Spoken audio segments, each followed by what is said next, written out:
भाजप आणि शिंदेंच्या शिवसेनेचा मुंबईसाठी जाहीरनामा प्रसिद्ध, पात्र व्यक्तीला धारावीमध्ये 350 चौरस फुटांचं घर दिलं जाणार. फडणवीसांचं आश्वासन.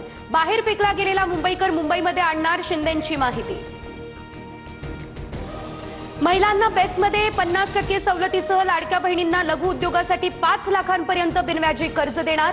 तर पालिकेचा सर्व शाळांमध्ये AI लॅब तयार करणार.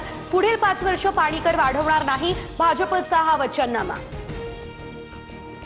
माझ्या प्रत्येक भाषणात मी विकासावरच बोलतो, ठाकरेंनी लगेच 1 लाख रुपये पाठवावे. फडणवीसांचा उद्धव ठाकरे यांना हा टोला.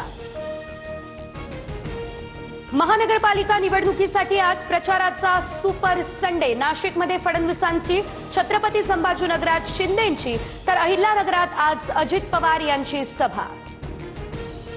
ठाकरे बंधूंची तोफ आज शिवतीर्थावर धडाडणार. महानगरपालिकेसाठी दोन्ही भावांची मुंबईमधील पहिली सभा. शिवतीर्थावर सभेची जय्यत तयारी.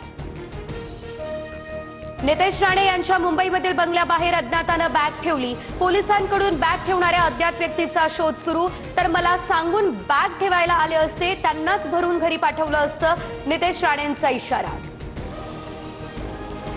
ठाकरेंच्या शिवसेनेचे नेते दगडू सकपाळ शिंदेंच्या शिवसेनेत, तर दिल्या घरी सुखी राहा, ठाकरेंच्या सेनेचे आमदार अजय चौधरी यांची प्रतिक्रिया. नंदुरबारात शिंदेंच्या शिवसेनेचे आमदार शिरीष चौधरी यांच्या घरावर अज्ञातांचा हल्ला. घरावरील दगडफेकीत खिडक्यांचे नुकसान, चौधरींची गाडी जाळण्याचाही प्रयत्न.